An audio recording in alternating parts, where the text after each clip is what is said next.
Happy Tuesday, Dog Nation. My name is Brandon Adams, and this is DawgNation Daily, the daily podcast for Georgia Bulldogs fans, presented today by Engineered Solutions of Georgia. Busy show for us. It's Jeff Sentell later on. A lot of recruiting stuff to talk to with him. He'll also talk to us about Jake Fromm. He had a very interesting report on Fromm yesterday at DawgNation.com. We'll begin our show with some breaking news as a UGA player has decided to enter his name into the NFL draft. We'll tell you about that off the top. We'll continue to celebrate the fact that Georgia added another five-star on Saturday with cornerback Keely Ringo. Dogs got a big basketball game tonight, getting ready to host the Kentucky Wildcats after a top 10 win on the road on Saturday against Memphis. This is a fun and busy show, and we are on guard for all kinds of news. It's all on the way next as DawgNation Daily, the daily podcast for Georgia Bulldogs fans, presented by Engineered Solutions of Georgia, begins right now.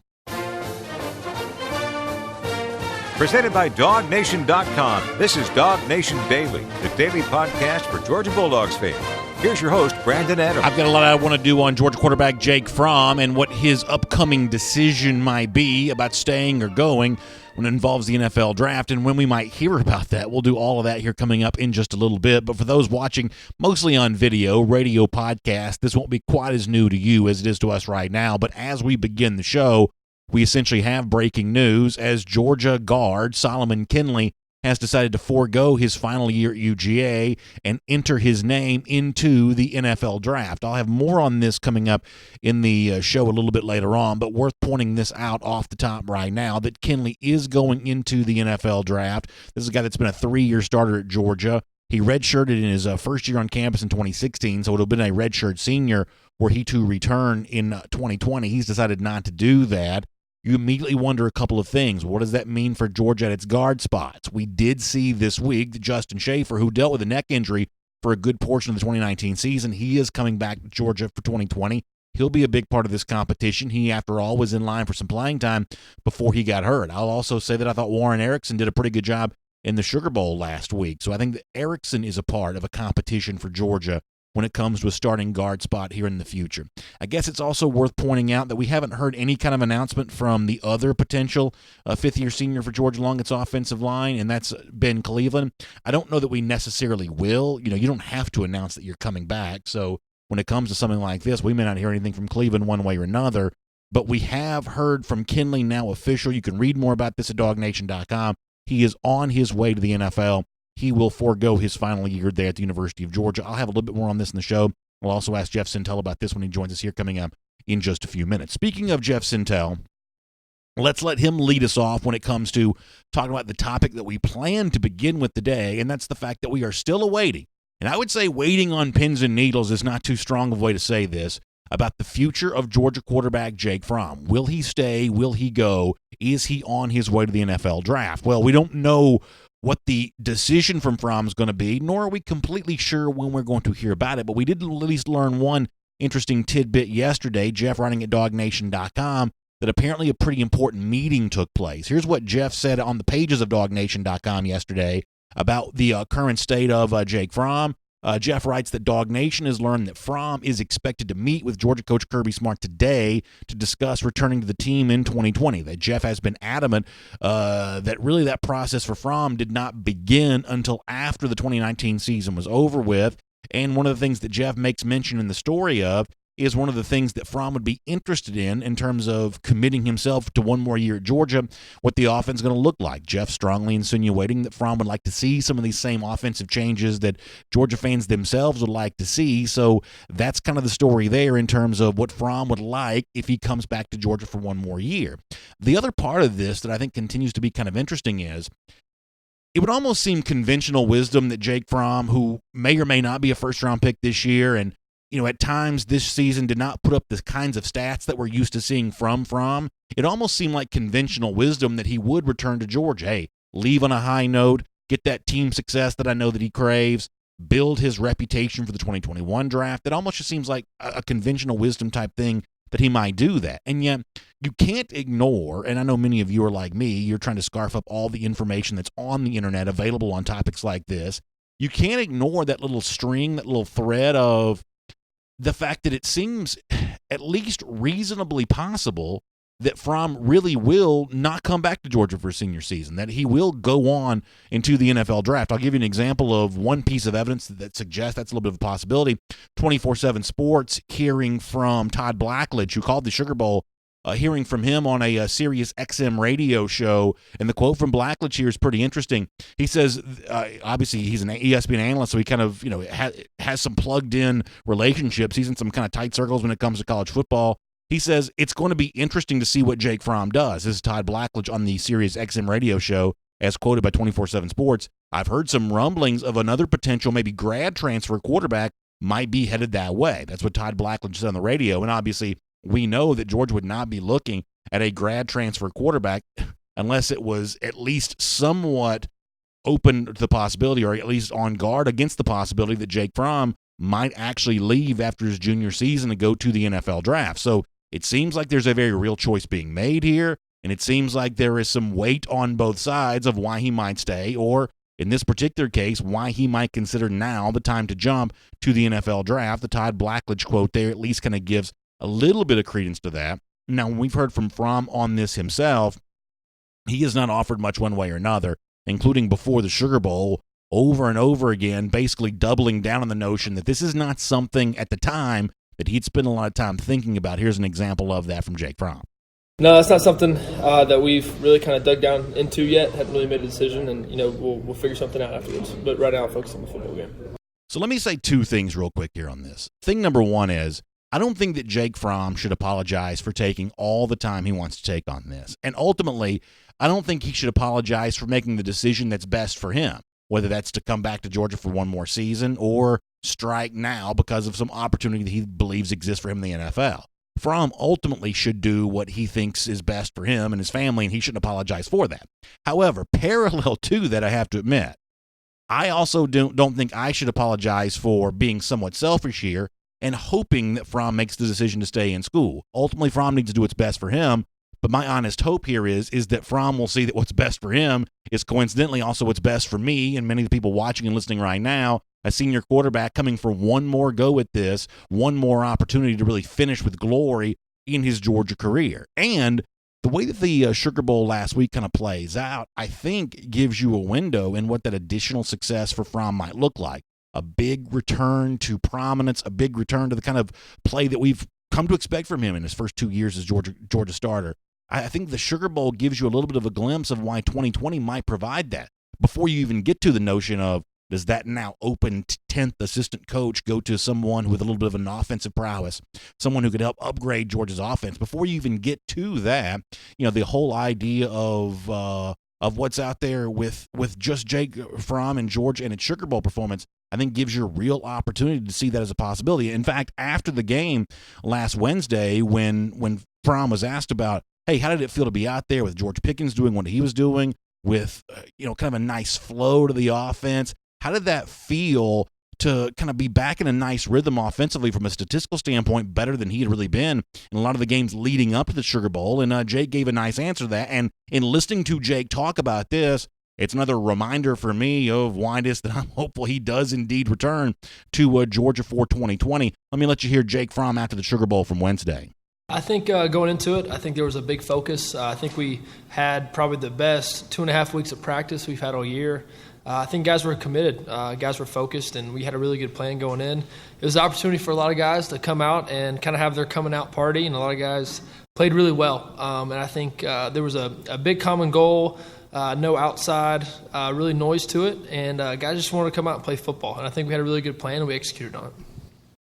Yeah, and the notion of executing on that plan even further in 2020, especially if there's some new offensive wrinkles, ones that kind of match some of the things that we think that Jake Fromm does really well, I think that's really fun to think about. Now, obviously, Fromm's got different things to think about. He's got his financial future to try to secure.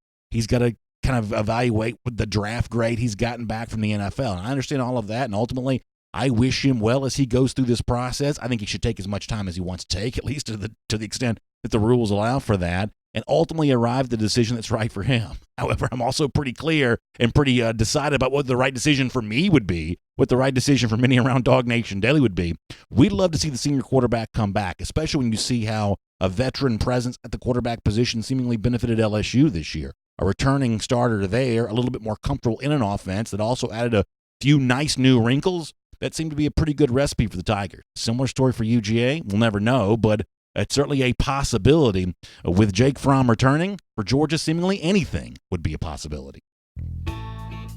My name is Brandon Adams, and this is DawgNation Daily, the daily podcast for Georgia Bulldogs fans, presented today by Engineered Solutions of Georgia. Good to have you with us live on video, 10 a.m., Facebook, YouTube, Twitter, Radio Noon, Athens Sports Radio 960 The Ref, or as a podcast on all the platforms, including the world-famous DawgNation.com. Just really glad to have you with us, and really, really appreciative of Engineered Solutions of Georgia for making it all possible. You know, when it comes to waterproofing stuff, you've got water coming into your basement, you've got a damp spot that shows up in your crawl space, something along those lines. Or when it comes to those foundation issues, you see those cracks starting to form in some of the walls down around your house, those can be signs of serious problems. And when you have a serious problem, one of the things you want are smart people coming to your aid to help you with that. That's why I trust Engineered Solutions of Georgia, because they have 2 full-time engineers on staff. So when you're dealing with something like that, you want smart people doing it for you. Also, ESOG offers a fully transferable triple protection warranty on materials, installation, and design. As I said before, they got 2 full-time engineers on staff as well. The great news is they are really easy to get in touch with as well. To find out more about Engineered Solutions of Georgia, simply dial 678-ESOG now. That's right, dial 678-ESOG now, and that'll get you in touch with Engineered Solutions of Georgia. One minor, curiosity for Georgia fans who remember last week that while Georgia was dealing with some distractions of players not playing in the Sugar Bowl and contemplating a move to the NFL, Baylor had its own thing going on with its coach Matt Rule, who was kind of rumored to be involved in a lot of NFL coaching searches. Well, now that story comes to fruition as Matt Rule is set to be the next coach of the Carolina Panthers. So for Falcons fans, you'll have him in your division moving forward. And for, folks who kind of wondered how that story might end with Rule getting so much NFL talk last week, he does actually take the bait on one of those jobs. He is headed to be the Carolina Panthers coach, of course, after they fired Ron Rivera during the season. It's kind of an interesting curiosity there on that, just to kind of put, a bow on what that story was. We'll get Jeff Sentell here in a moment. We'll talk more to him about the latest on Jake Fromm and kind of what he expects from Fromm in terms of a timeline and everything else.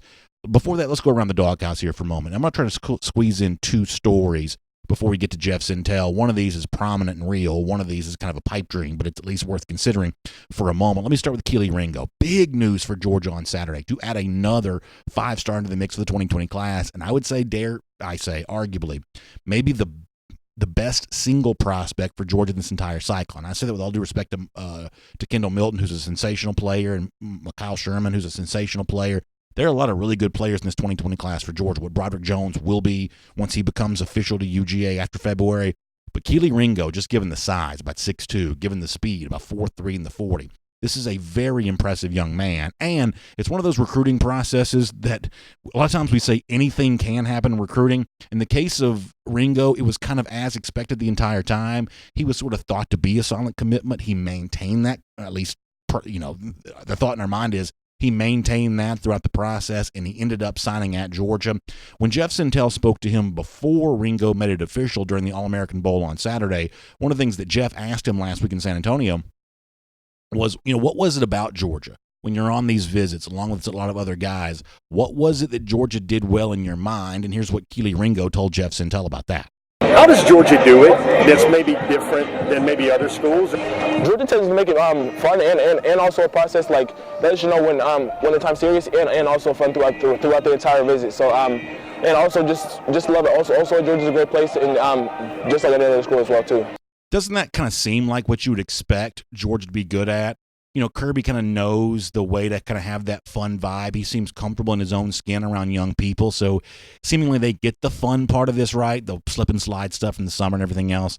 But also they are kind of about the serious stuff too, because they know these young men want to play in the NFL, and they lay out in no uncertain terms the path that Georgia intends to put them on to get them there. It does seem like Georgia would be good at both of those things. And as I mentioned before, in Ringo's case, this was a guy that Georgia fans had high hopes for joining this class, but were forced to wait a really long time through announcements of top 5s and official visits to places like Oregon, overtures from Texas. Was it Georgia all the way, or was there a little contemplation when he would go on one of these other campuses? I thought that Ringo did a pretty good job of being honest about that. Here's a little more from Keely. Did you go through phases where it was school X, school Y, school Z? Did you experience that? I got that a good amount of times.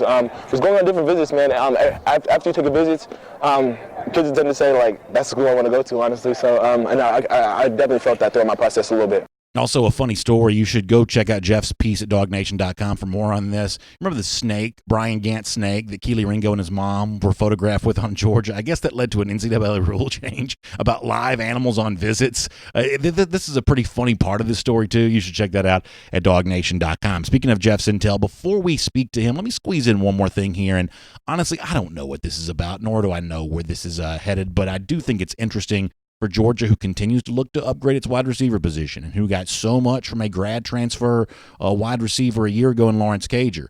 Looking at another transfer receiver this year, it seems like a possibility. A name that kind of pops up here is Tariq Black, a most recently Michigan wide receiver. And if you're watching your screen, you see a tweet from him that certainly looks to be a dog face and dog paws. I don't always speak emoji really well, but certainly seems to be referencing something of the canine variety there from Tariq Black on Twitter. Does that mean Georgia? Obviously, Georgia's not the only dog in college football.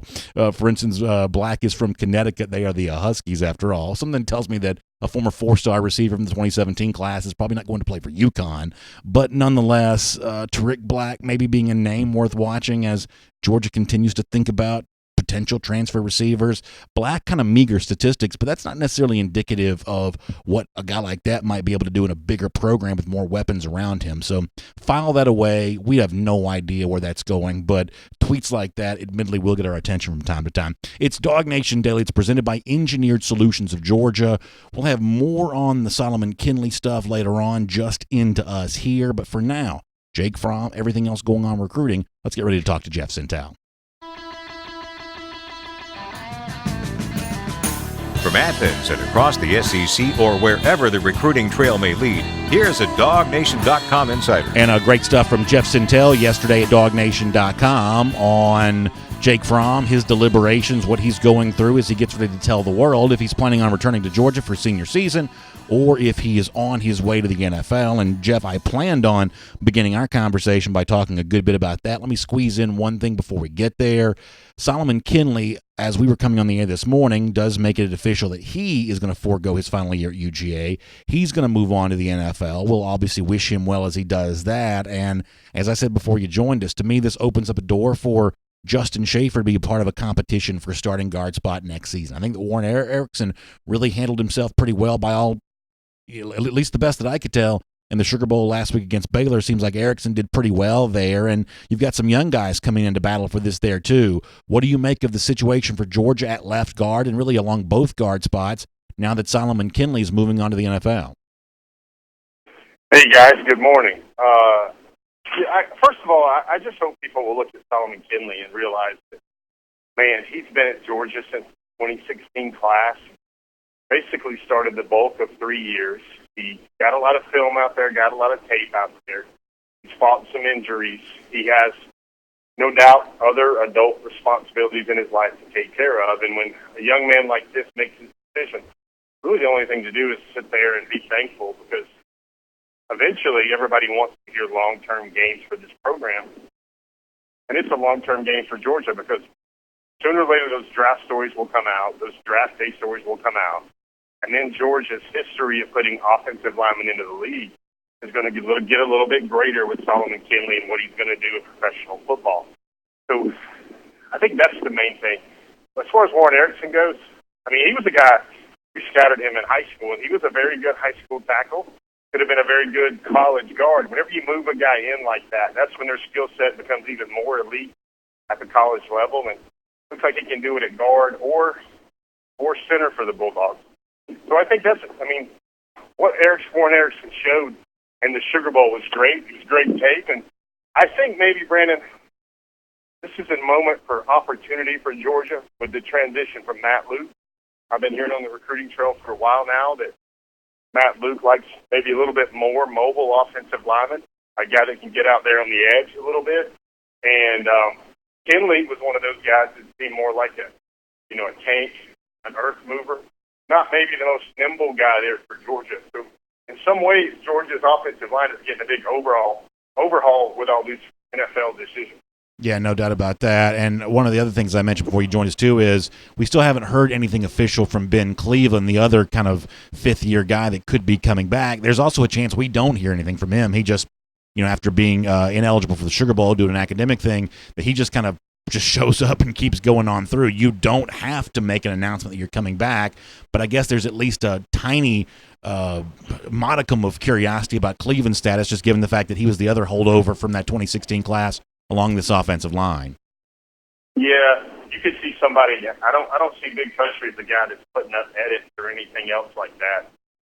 His edit might just be him on his Instagram account with 5 ducks next to his hunting rifle, and that might mean he's back for a 5th year.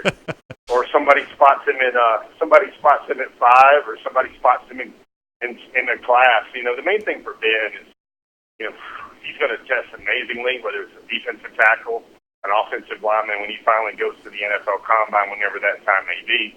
But the main thing you hope for Ben is just you hope that he gets that degree and has that to fall back on, even if he wants to launch into an NFL career or a future MMA career or a future WWE career for the very personable Ben Cleveland. Let me move on to the Jake Fromm stuff. You reported yesterday at DawgNation.com that Smart and Fromm were slated to meet to talk about the NFL future. Jeff, there is obviously, and I like the online chatter, there's obviously online chatter here that the potential choice of moving on to the NFL is a legit consideration for Fromm, even though to a certain degree conventional wisdom would almost stand to reason that coming back for that final time and, building on your draft resume, getting that team success that I know that Fromm craves, that final year would seem to kind of, I guess, be conventional wisdom, and yet there are plenty of folks chattering online that they think it's a real legitimate possibility that Fromm might not come back for his senior year, that this might be the time to jump to the NFL. So I guess I'm going to ask the question to you this way. If there is an argument for Fromm going to the NFL right now, for the folks who maybe want to understand that part of this decision process for Fromm, what is the best argument for leaving now to go to the NFL? Yeah, that's a good topic, because I know a lot of people have their fingers crossed for things of that nature. I think the biggest argument for him going to the NFL is I think it's just a mindset. It's just a feeling that he's done enough at Georgia, and maybe he's ready for a new challenge. And that's going to contrast with whether he just looks himself in the mirror and looks at this season, feels a tone of unfinished business, and maybe remembers the echoes of what Tony Michelle and Nick Chubb both did to end their Georgia career with exclamation points, and also improve their draft stock, what have you. I think it's a matter, just to kind of boil it all down, the way I look at it, is, you can make the case that, hey, Jake Fromm might be a 2nd or 3rd round pick this year. He might be a 2nd or 3rd round pick should he come out in the 2021 draft. If, there's not a stock surge with new offense, new ways of thinking, more weapons, bigger season. Just look what Joe Burrow did. I think most knowledgeable Georgia fans I talk to would be enthused, maybe thrilled, maybe be dancing in the streets if Fromm can come up with something that's 75 to 80% of what Joe Burrow did this year for LSU in a definite get-right season with utilizing the weapons and utilizing the new blood at the passing game coordinator level. I think it's just a matter of why Jake Fromm would go to the NFL, Brandon. I can answer it pretty succinctly by saying I was watching an NFL playoff game the other day. Philadelphia Eagles started Josh McCown, who's all 41 years of age. And I believe he was in his 17th year in the NFL, but his 9th different team. And he threw his first pass in the playoffs at the age of 41. He joined Sonny Jurgensen as the only 2 guys that threw their first NFL postseason pass after the age of 40 years. Only 2 people in NFL history. You've seen a lot of injuries this year with the Panthers, with the Dolphins, with the Giants, with the Jets. To me, there's still a lot of places in the NFL where Jake Fromm would be an enviable option for what he can do in the NFL, given his skill set, his intelligence, and everything else. I still go back to, Fromm has had his moments where he has not been at his best at Georgia, but look what he was this year with Lawrence Cager in the game. I think even James Coley referenced that his completion percentage was 71% this year when he had a healthy Lawrence Cager. I for one, I keep making this statement a lot, Brandon, when it comes to Fromm. I continue to tout and believe in my heart of hearts that I don't think you're seeing Jake Fromm at Georgia doing what he does best. If you ever watch him in a 2-minute or in a tempo situation where he goes 4 wides and he can fling it around and he can attack, that's what he did for over 125 touchdowns and almost 13,000 yards in high school football. That, to me, is always what Fromm did best. And, for the Georgia fans that are wondering what's the best enviable case for Georgia, I think if you can put Fromm on the Georgia 2020 roster and you can add 2 freshmen, and I think Georgia will add at least 2 freshmen who will play like Dominic Blaylock, you have the spark that George Pickens did this team this year, I think suddenly Jake Fromm and his quiver of arrows looks a lot better for 2020. Well, let me follow up on that. In the piece that you wrote at DawgNation.com yesterday, you alluded to, and I don't want to put words in your mouth, but if I'm remembering correctly and paraphrasing appropriately, that you said that Fromm does want, you believe, offensive changes, that 10th opening for an assistant coach, that presumably Fromm would like to see that be an offensive-minded guy and somewhat of a different offense, what we saw from Georgia in 2019. Is that fair to attribute that to Fromm, that you think that he'd like to come back, if he does come back to Georgia, would like to come back to an offense that's upgraded from a just a philosophical standpoint from what it was in 2019? I think that's fair to say, Brandon. I think the main thing to think about there with all those changes is you got to remember Kirby Smart is an incredible recruiter. So if he goes into that meeting with Jake Fromm yesterday with his A game and his black belt on, saying, I want Jake Fromm back, and I want to let Jake Fromm know that we want him back. Honestly, it makes Georgia a top 5 team in anybody's poll if Jake Fromm returns, especially with that defense. And if there's the sense, and Jake Fromm is a really smart kid. He's got a good sense of people, good sense of when someone's trying to run a line. But I think if Jake Fromm hears Georgia's going to be different, you're going to be different, we're going to utilize this and that, I think that's the type of thing that Jake Fromm would want to hear. The main thing I would think is if it would have to be encouraging for if Kirby Smart and the Georgia staff is to put a hard court press on him and say, this is why we need you back, son, and we want you to do this. I think naturally Jake Fromm felt that, saw that, and was able to read that was genuine. That would have to go a long way towards him deciding whether he wanted to come back and give it another try at Georgia. And I think if he comes back and gives it another try at Georgia, I think he cements himself as one of the greatest quarterbacks in Georgia history. It certainly seems like the Zach Evans saga is over. You wrote this week at the forum at forum.dawgnation.com. They don't expect Evans to end up in Georgia's 2020 class, and that seems pretty apparent as of now. And I guess the frustrating thing for a lot of fans on this is we'll never hear Georgia say a word about this, right? I mean, they're under no obligation to. They never announced him as a member of the class. Therefore, they don't have to announce the fact that he's not there. We'll just know it's sort of officially over and done when he shows up somewhere else. Am I right to say this, that Georgia, Kirby Smart, obviously is the mouthpiece of the program, he'll never mention Evans at all, right? No, I don't know. Maybe 3 or 4 years down the road, maybe it's a 30 for 30, or maybe it's an opponent preview where there's a big SEC game coming up or something like that. Maybe there will be like, there's some sort of acknowledgement of the interest and the level of player he was at high school. But I think that those deep down grimy details is, I think, what will probably, stay a little bit hidden. And, I think the world's okay with that, right? And, one of the things I try to do with my reporting and the way I go about my business is when I highlight a young person that is just, excelling and winning at life, and that seems like they have the world by the horns, and this is a young person that stands out to me. Well, that's really the uncommon thing. A lot of these young people, they're 17 and 18-year-old boys. They still tackle. They still do dumb things. They still make sophomore jokes in locker rooms with their friends. And, for me and Zachary Evans, I think the way I feel comfortable saying that is there are reasons why that he is not a Georgia Bulldog, why he wasn't announced, why he had several times to commit to Georgia, but it just never materialized. And I'm gonna reference the words of a new friend I made over the holiday break, which 2020 maybe should be a thing where we don't boomerang a lot of things out into this world, especially when it comes to Zachary Evans trying to figure out his life and the best steps for his future. I'm just going to say, there's reasons why that.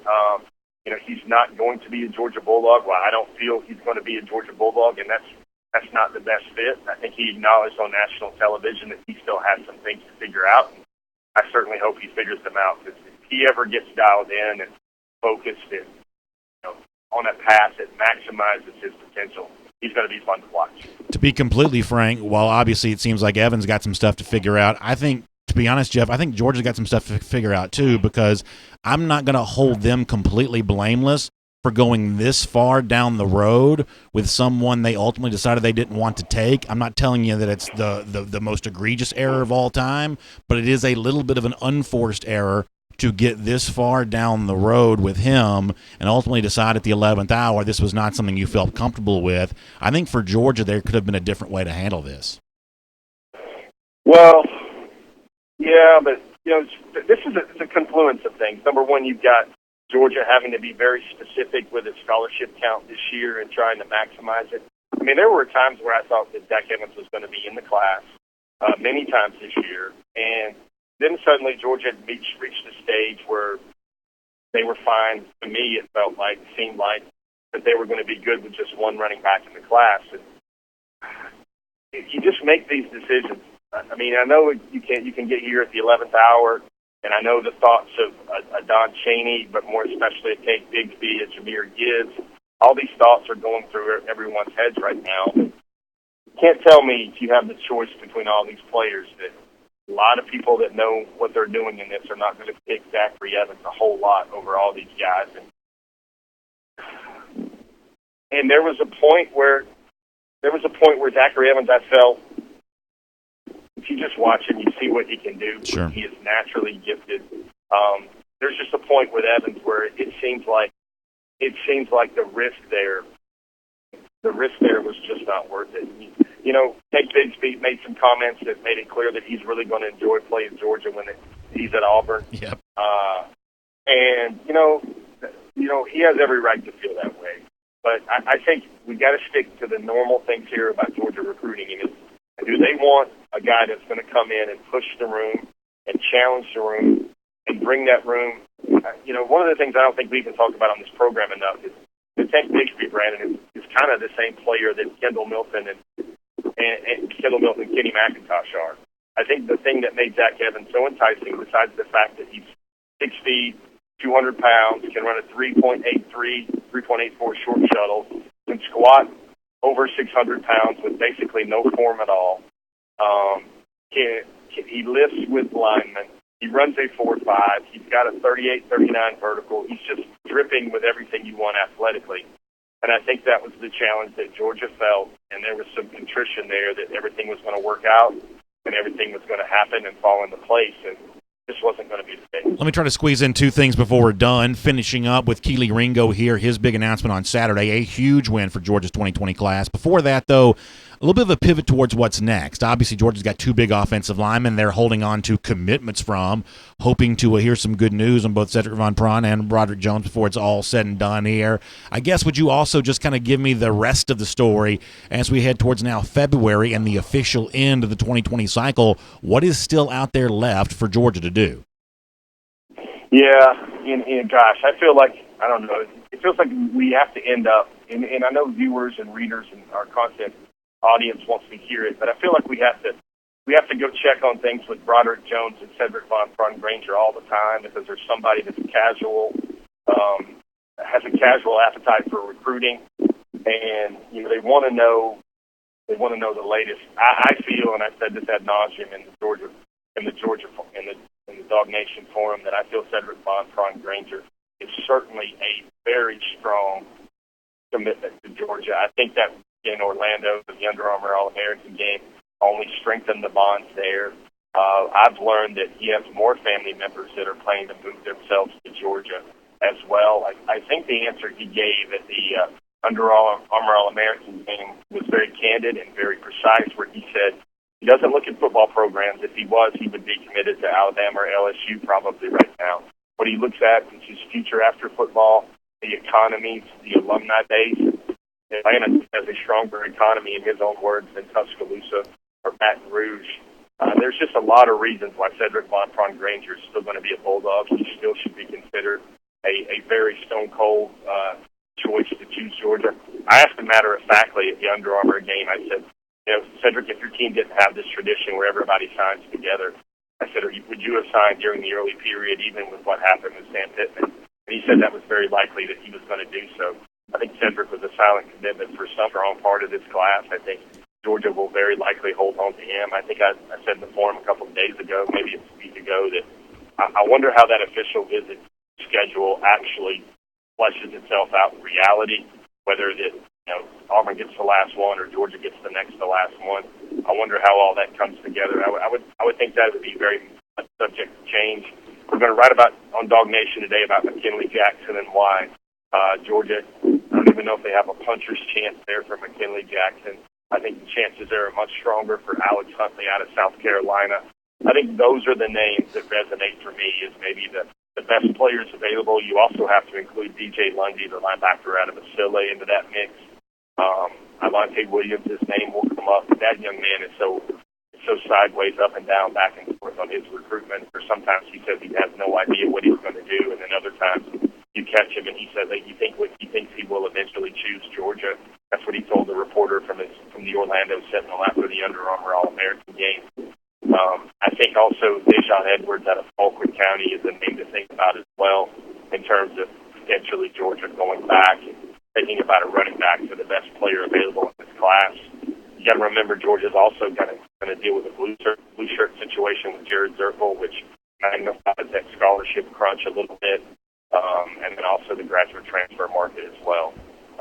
I think we have to be forthright. We will have to note that Solomon Kinley moving on to the NFL definitely helps Georgia's number situation with the 85 number and trying to get all those incoming 22 talents onto the roster as well under the NCAA mandated limit of 85 scholarships. Let me squeeze in this one final thing, Jeff, and you can be quick on this if you want to, because we did talk about this a good bit on Saturday when we did our live video. I think that Keely Ringo is just as big as it gets for Georgia, a tall guy who runs that way. It's pretty obvious to see what the value is for a guy like that.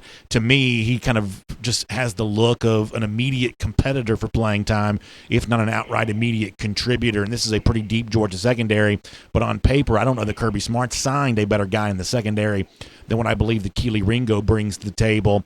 How big for this is Georgia? How big for Georgia is this in your mind? And I guess one of the things I also dealt with before you joined us is for a long recruiting process where Georgia fans were both confident and forced to be patient, was it as easy as that all the way through? Was this Georgia all the way? And just what does Ringo bring to this class?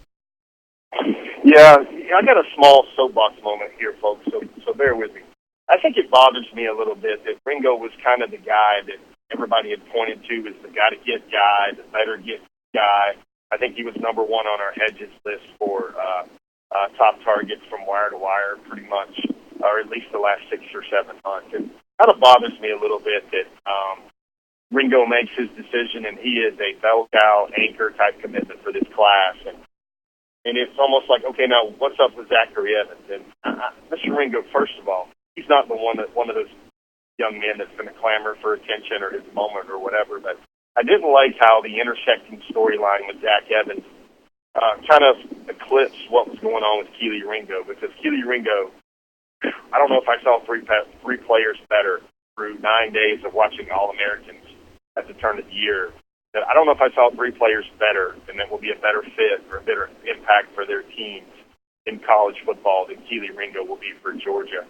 I think he is a unique young man. I think he can do whatever he wants to do on the football field. Those that see his size and say, yada, yada, yada, he's going to be 225 pounds once he's a sophomore in college and he'll have to be a safety. I would kind of drop a not-so-fast, my friend Lee Corso style on a lot of folks out there that seem to presume that, because I think that Keely is just such a special player. I think Oregon was maybe not as – well, first of all, Keely did a world-class job of David Copperfield trying to keep everybody smoke-screened about what he was going to do. But I think Oregon was maybe not as big a factor as some folks might have thought. There was a time in Keely Ringo's recruitment where they basically disappeared for a little bit, where they were off and on, hot and cold. Now, they were definitely hot on Keely Ringo late, but I think Georgia was a constant kind of throughout. And, it was this one of those things that makes me scratch my head and realize that, if recruiting was it as it is now, like in 1980, I wonder if folks would have been thinking after Herschel Walker declared on Easter if they would have started wondering about, okay, what about this inside linebacker out of Villa Ricketts? Does Georgia still have a shot with that guy? What about this kid in Utah or something like that? I mean, I just wish I hope folks realize this, and maybe this small soapbox moment has a way to do this. But when it's all said and done, I don't think there's many more than one or two names in this class that we'll look back on that were bigger for Georgia. Keely Ringo. Hey, Jeff, good stuff. We appreciate it both at the forum at forum.dawgnation.com and on the website at dawgnation.com. We'll look forward to reading a whole bunch more about whatever happens next, and obviously hope to get a chance to talk to you here again on DawgNation Daily very soon as well. All right, folks, we'll see you Before the Hedges tomorrow. We'll be back. Let's take a look around the rest of the league. This is SEC Through. So Jeff has been very consistent about one thing, his total confidence on Georgia's behalf that it'll get both Cedric Von Prawn to maintain his commitment and Broderick Jones to maintain his commitment. And frankly, I have no reason to dispute what Jeff is saying there, and I know Connor Riley was a part of a lot of that recruiting coverage going back to Orlando last week there as well. I have no reason to dispute any of that. I guess as someone who hopes that SVP and Jones are both in this class for Georgia, I think in the case of Van Prawn, I don't see an obvious second-place finish for him right now. Now, there may be one, and if I was in Louisiana, I may be a lot more aware of who that is. But for him, there doesn't seem to be an obvious second-place silver medalist contender for him at this time. Whereas for Broderick Jones, and this is based on Jeff's own reporting about this, it obviously seems like Auburn. I mean, in fact, there was, I think, a quote from Jones in a recent story. And as it stands right now, Auburn is slated to get that final official visit from Jones. That's not enough for me to tell you that I don't believe that Jones is coming to Georgia. If I was going to make my own online projection, I guess it would be Georgia and Jones. But as long as there's that legit second-place contender and that school stands to get that final official visit, as long as those things are true, I'm at least going to be following this Broderick Jones story to the end. The SVP thing, I'm a little more along the lines of, yeah, at this point in time, it looks like Georgia may have won that. But the Jones thing, until the hay is fully in the barn on that, I'm not quite done with that story yet, and I guess you can decide for yourself how that makes sense to you and where you kind of come down on that. But that's my feeling on Jones, that's a signature, a letter of intent I am ready to see Georgia have in its possession. That tweet of welcoming him into the class, I'm ready to see Georgia be able to do that when it comes to Broderick Jones. Let's go cruise around the SEC, brought to you by our friends at Royal Caribbean. And I know that this is a time of year that many of you start making those plans for vacations. And by the way, this early winter, heading towards the spring, it's a great time to take a cruise vacation as well. And one of the things that really makes Royal Caribbean stand out is that world-class entertainment they're able to provide on all the cruise ships. I'm talking about bold entertainment choices like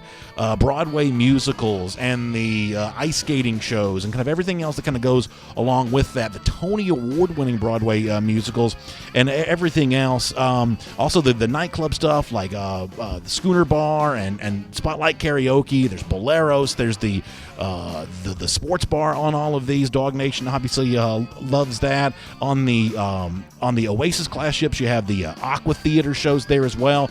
Really, entertainment's one of the things that Royal Caribbean's really famous for, and it's one of the reasons why you're going to enjoy a Royal Caribbean cruise. So my advice to you would be contact your own travel advisor or reach out to our friends at the Cruise and Vacation Authority, which you can find by calling 800-326-4971. The Cruise and Vacation Authority at 800-326-4971. Just let them know you heard about them with me right here on DawgNation Daily. A couple of SEC through stories to get to here for a moment. So Tua Tagovailoa announced yesterday that he's coming back to Alabama, and this is, to me, the only decision. It's the choice that he had to make. He's going to be likely a top 15 pick. You simply cannot turn down that level of money. I don't care what you care about in life. Getting more of that is just easier when you've got 8-figure money. It can change the course of your family's history for generations to come. You've got to do that if you're Tua Tagovailoa, and that's indeed what he did. Ultimately, our buddy Connor Riley and I turned on the TV yesterday to start watching this on ESPN, and you see Nick Saban up there at the podium kind of giving his speech. Pretty good TV coverage from this, as I said before, on ESPN, and I realize that not everything in life has to be a conspiracy theory. Not everything in life has to be some sort of work or ruse. But watching this, I did sort of get the sense of maybe I was duped. And maybe some of these sources close to the Alabama program who were saying that Tagovailoa might be coming back to Alabama, maybe this was all an intentional misinformation campaign on the part of Alabama to get the attention for the Alabama program, give Saban a chance to be on everybody's television set in the middle of the day, and give Tua a chance to celebrate his Alabama career, when ultimately there was never any real choice to be made. As I said before, not everything in life's got to be tinfoil hat. Not everything has to be a conspiracy. And frankly, if this is a conspiracy, it's not very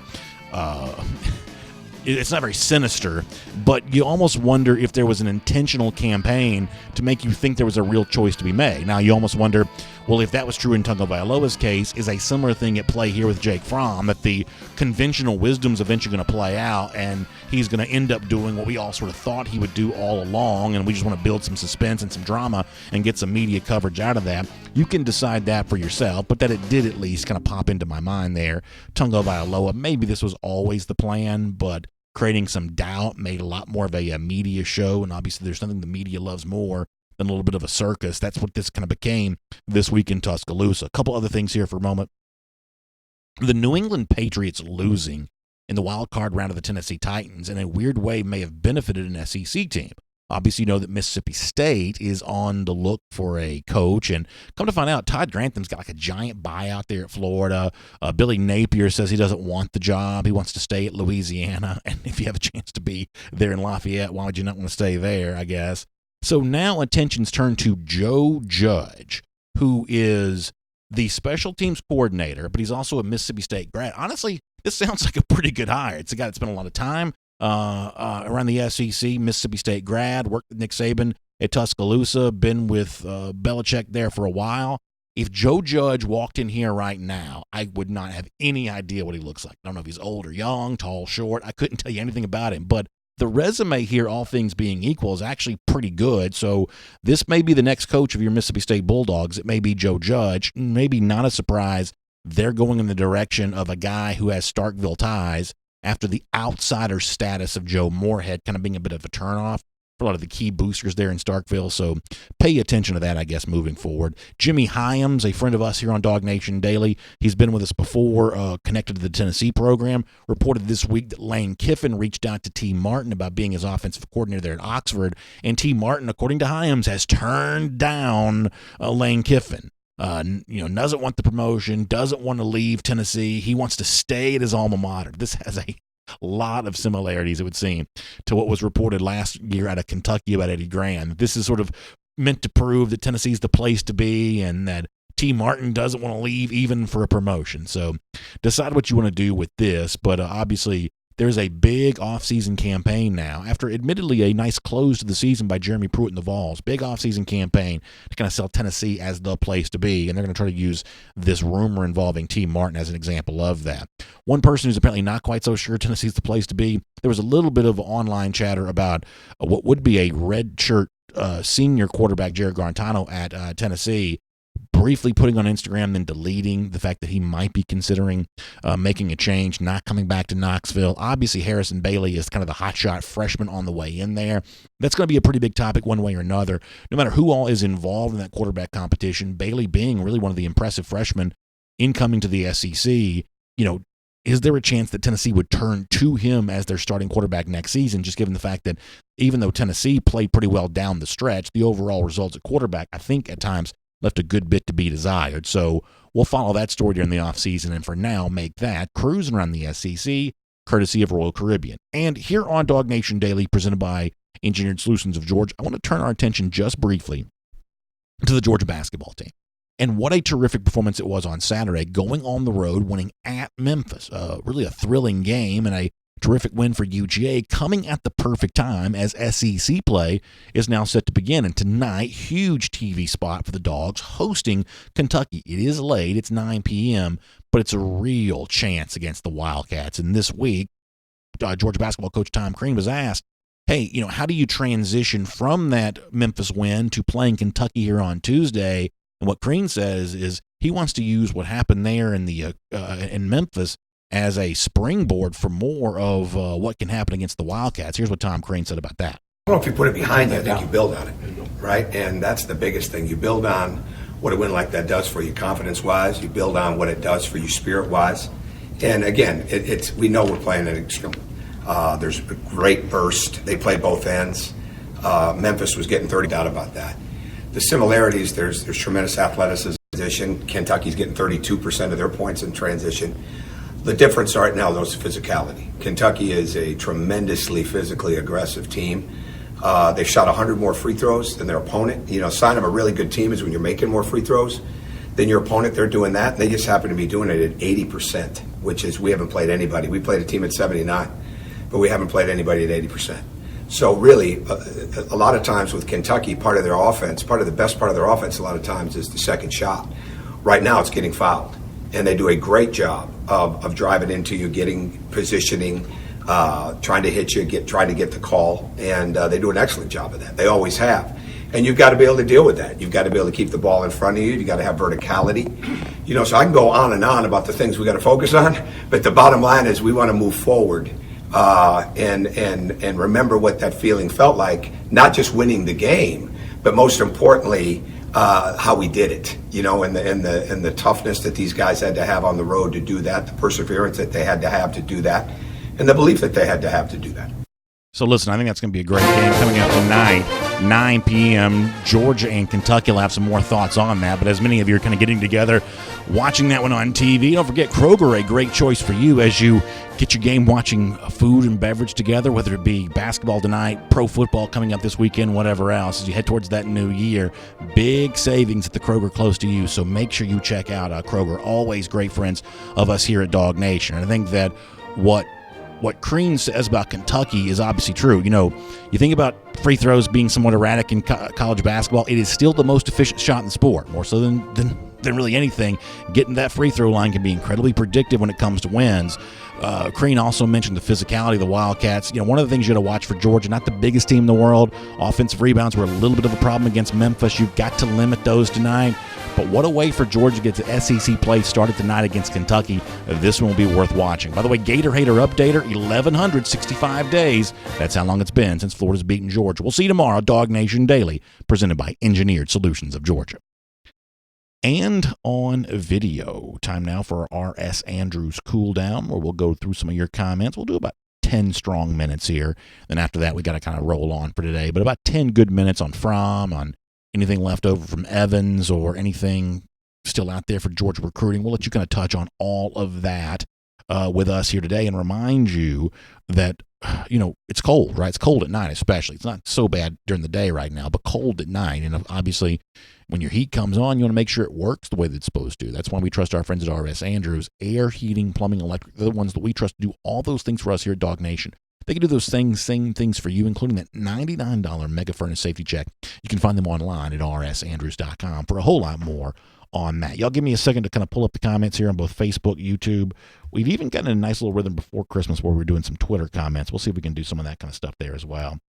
And just give me 1 second to kind of get pulled up on that. Let me start on Facebook, and then I'll go over to YouTube here in just a moment. I should have already had these pulled up. I apologize.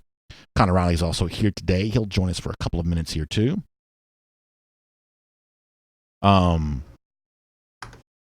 So some of y'all are aware of something that our buddy Santiago D. Arn put up on Twitter.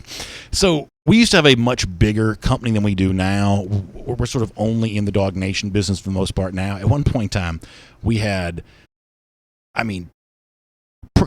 close to 100 websites or something like that. I don't know if it was quite 100, but it was more than a dozen. It was dozens of websites.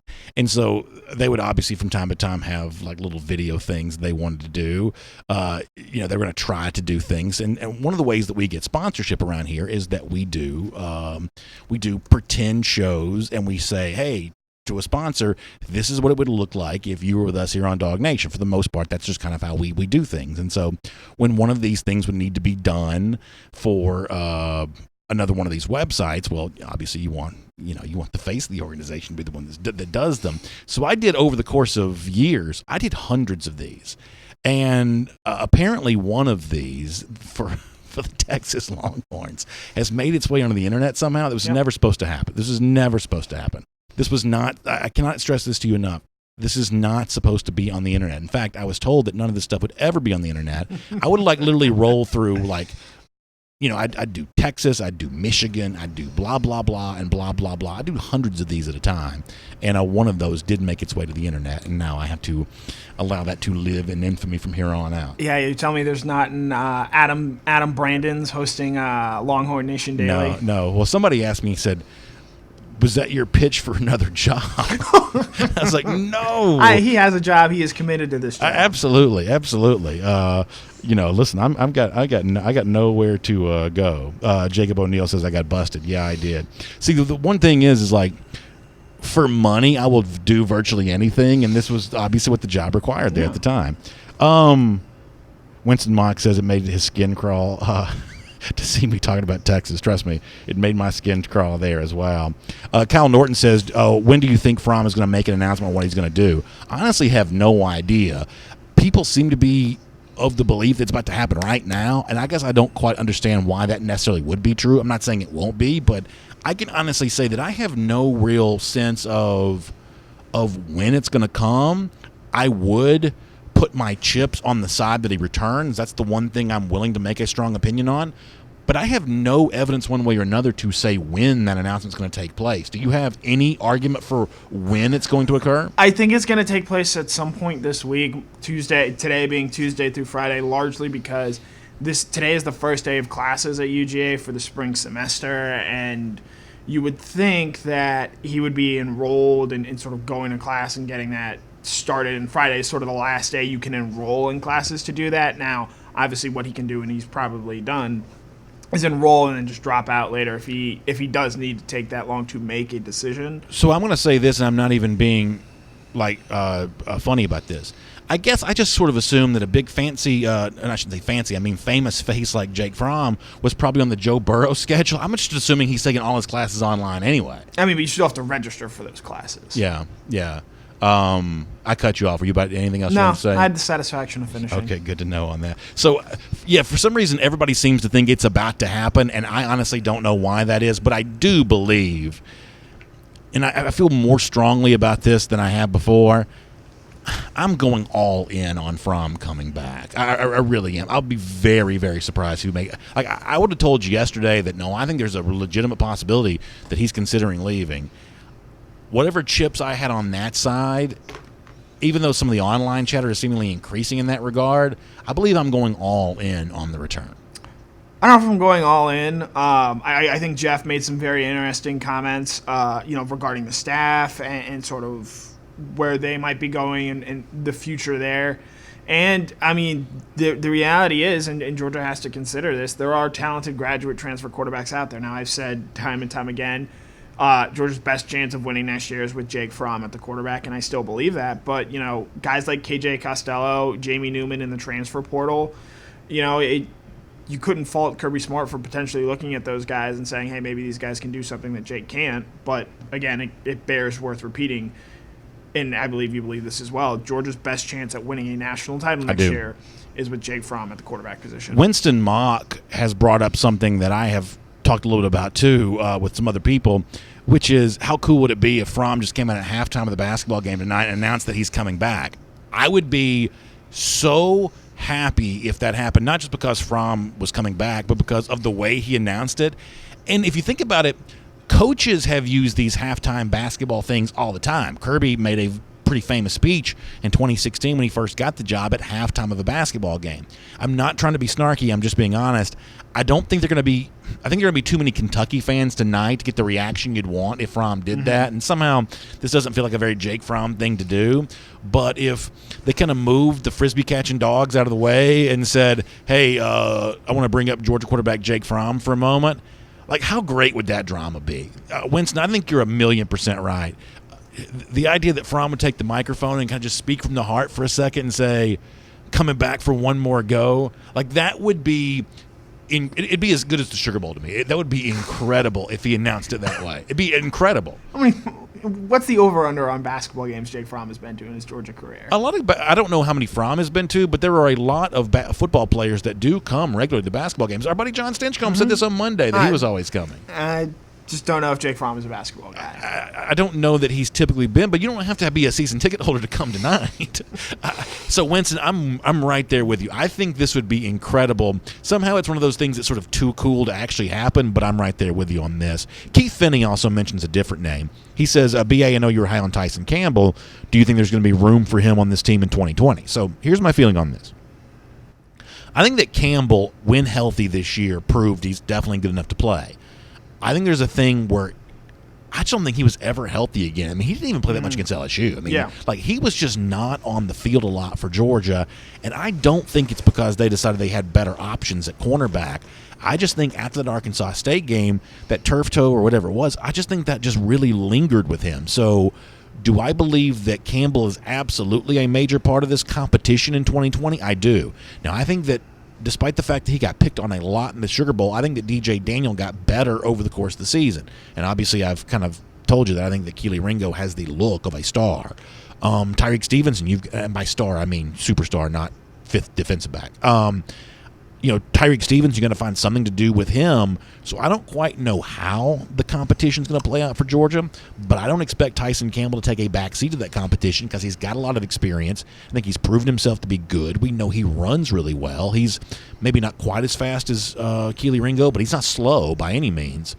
So, yeah, I mean, I'm not selling my Tyson Campbell stock, although admittedly the 2020 secondary competition, I know you've written about this, Connor, but the 2020 competition is incredibly deep, but I'm still probably as high on Campbell as ever, and I think that Campbell is a problem for the other guys who hope to either maintain their playing time or see that playing time increase. I think Campbell's a problem for them. Yeah, and to your point about Campbell and him not playing a whole lot, teams weren't throwing at Eric Stokes, I think, for a reason this year, and that means that other teams were, targeting DJ Daniel or that other corner, not so much because it was Daniel, but because it was just, well, it's better than throwing at Stokes, and I don't think you want to put a guy out there in Campbell who's got a bad wheel and who is a little bit compromised, and sort of putting him out there and putting him in a position where he can look bad and, be targeted and things like that. But I think what we saw before that injury, I think he is definitely going to be a major player, and, with the Count coming back and Stokes coming back, I think this is pretty clearly the best secondary Kirby Smart's going to have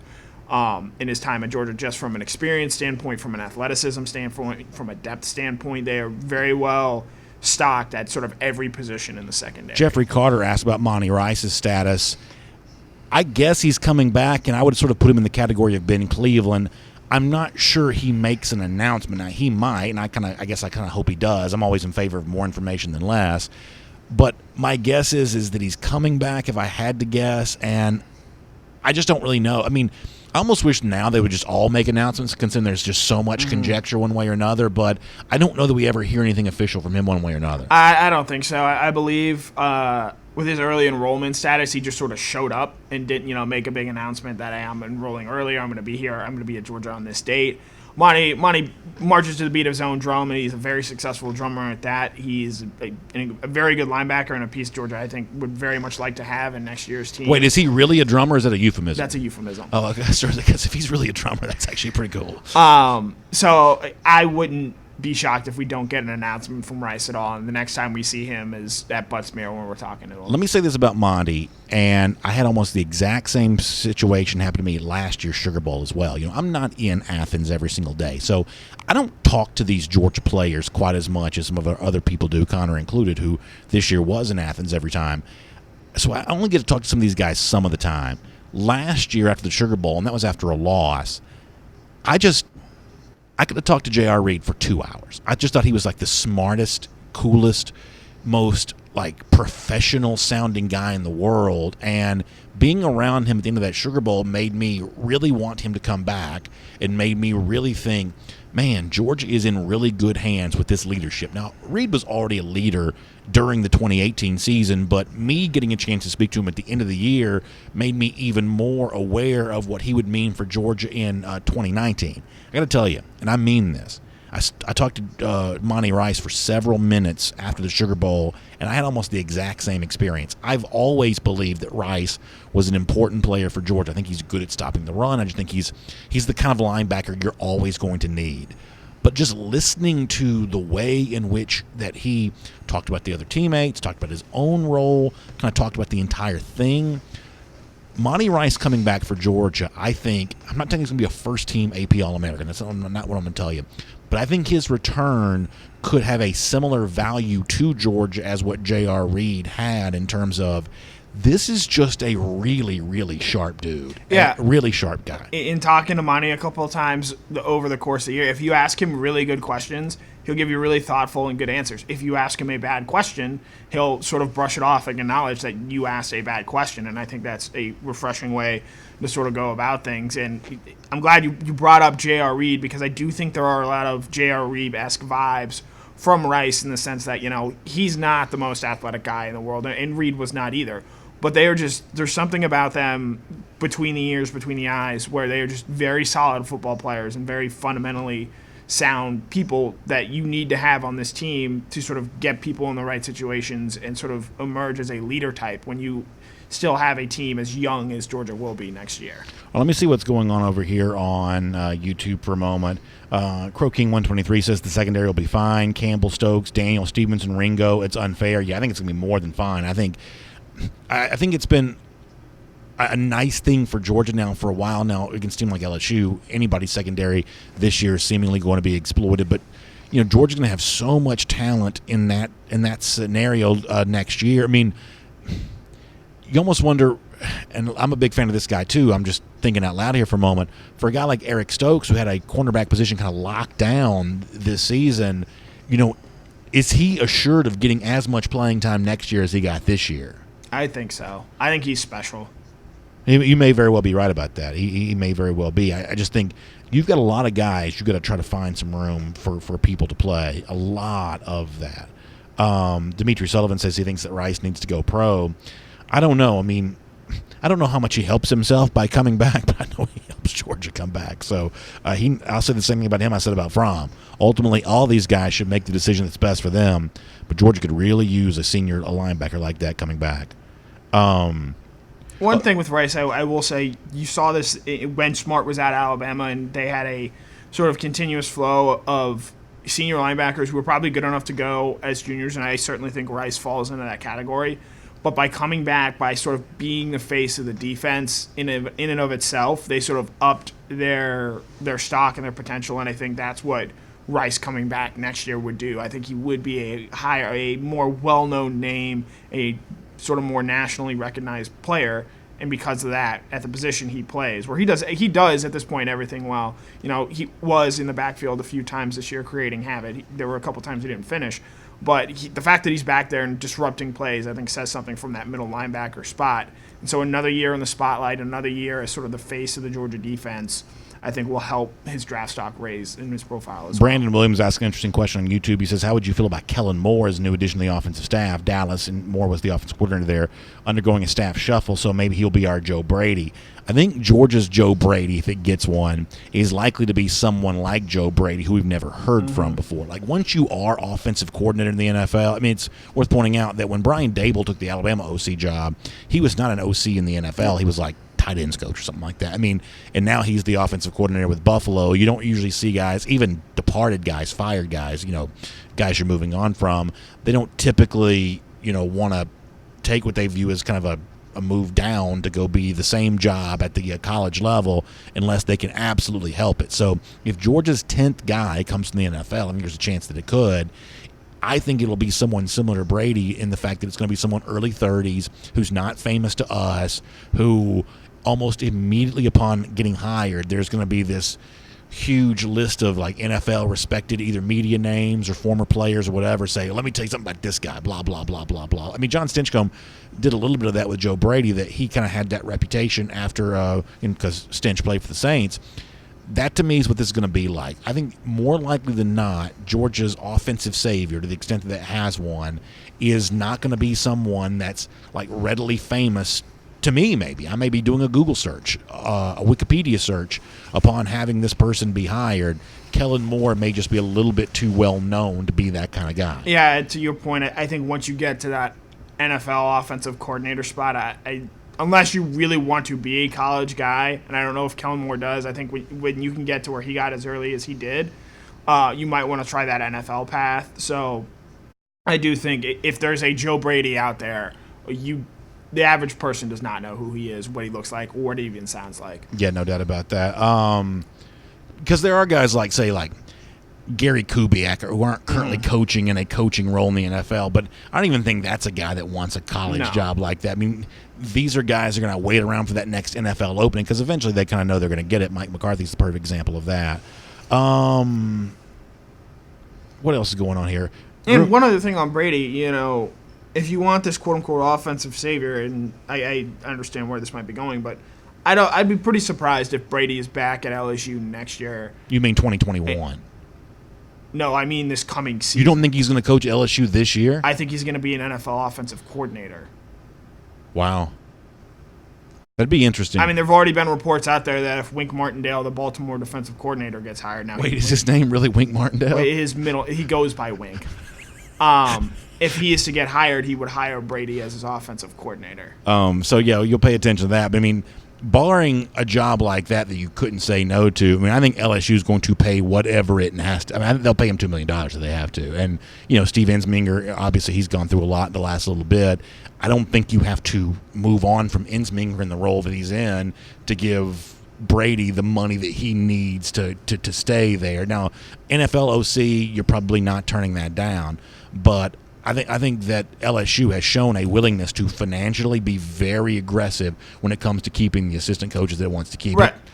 I don't think money is going to be the motivating factor here. I think if Brady leaves, it's because he has an NFL OC job. CB says, any word from the Tariq Black, the Michigan receiver, potentially transferring to Georgia?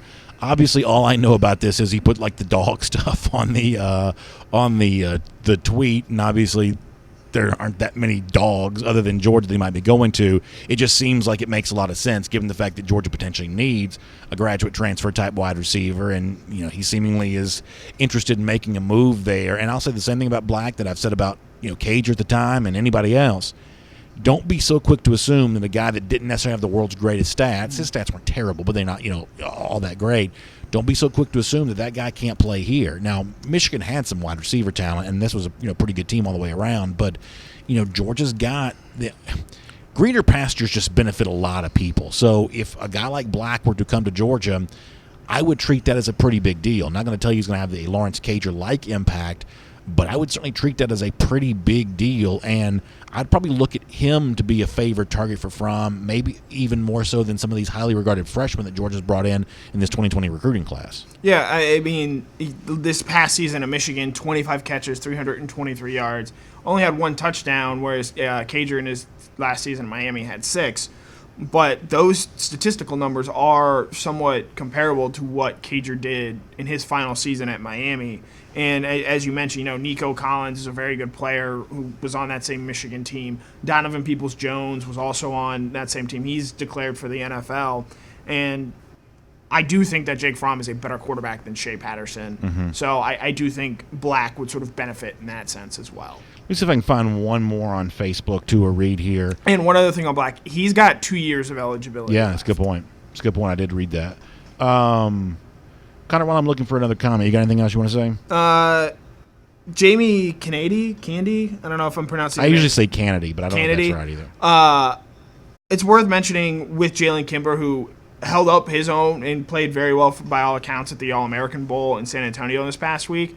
Going to be a very good corner. The thing with him is he's probably going to have to redshirt his first year just because he's got to put some weight on. He comes in at 170 pounds. 6 feet, he's got good size. He just needs to bulk up a little bit.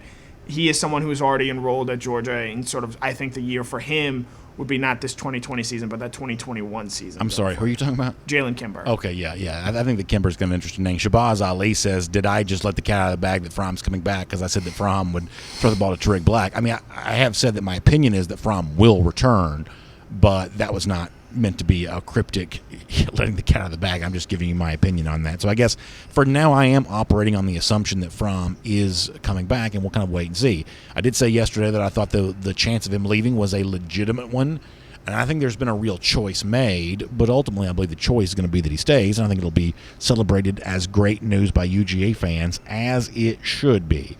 Matt Rukavina says he doesn't think Mike McCarthy's going to save Dallas. I guess I probably don't either. Crow King 123 says this. We'll kind of finish up with this. Devin Glenn there as well. tonight would be a really good night for Anthony Ant-Man Edwards, who has these aspirations of being the number 1 overall pick in the NBA draft. What a great time to really show out in front of your home fans. There'll be obviously a lot of Kentucky fans there as well. Big TV spot for this one. This would just be a great time for him to just kind of go out there and, outplay Ashton Hagans, kind of go out there and just really kind of show what all the hype is really about. I think that Edwards has had a pretty good freshman season up to this point in time, but tonight would be a really good chance for him to just really, really show out on that big stage, something that, James Wiseman's not getting a chance to do right now. LaMelo Ball's not getting a chance to do. The kid from blah, blah, blah, who am I thinking about? R.J. Hampton? Yeah, R.J. Hampton's not getting a chance to do. Edwards is getting a chance tonight that the other guys are going to have to wait a long time on. And it'd be a nice opportunity for him to take advantage of that tonight, I think. One thing, Ashton Hagans, who was a one-time Georgia commit, he suffered an ankle injury in the last game. Is that right? His last game against Missouri. He is expected to play, but how healthy he is, we don't know. And as far as Edwards, if he's the best player on the court tonight, which I definitely think he can be, I think that bodes very well for Georgia's chances of winning. I think, admittedly, this is not – I'm not trying to be snarky, but Memphis is young too. So it's a little bit easier to beat a younger Memphis team than it is to beat this Kentucky team, even though you're playing at home. I mean, I thought the Memphis game for Georgia, even though I thought the Georgia played, especially defensively, better than I'd seen them play a lot, that's the kind of game where – you can be a little bit more comfortable against them because they're playing a bunch of freshmen and young guys there as well. Right. So this is a little bit different in that there's a little bit more of a veteran presence for Kentucky, and Calipari is obviously going to have some sort of plan for Edwards tonight.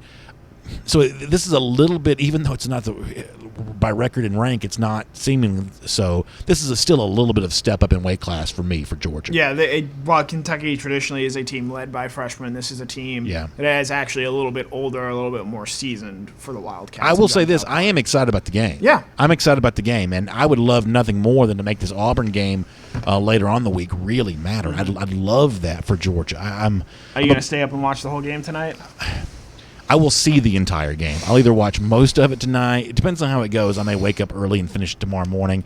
9 o'clock is a little late for me, but nonetheless, I'm pretty excited about the way around. I'm excited about all of you being with us here as well for R.S. Andrews Cooldown. Really appreciate making that possible. Air, heating, plumbing, electric. You can trust R.S. Andrews to do all of that for you. You can find them online at rsandrews.com. Also, really appreciate our friends at the AJC for providing us with Atlanta News Now. You can stay up to date on everything happening in your world, especially if your world includes Atlanta, at ajc.com. Gas prices going up, what that's about, ajc.com covering that. Also, a little bit more on the national championship game as we head towards next Monday between LSU and Clemson. That's going to be a lot of fun. We got a new senator in the state of Georgia. There's more on that there as well. So a lot going on. ajc.com for your Atlanta News Now. All right, we will see tomorrow morning, 10 a.m. Maybe by then we'll know something about Jake Fromm, or if not, we'll at least speculate a whole lot more. A lot more fun to be had this week. Thanks for being with us. DawgNation Daily, presented by Engineered Solutions of Georgia. Have a great day, everybody.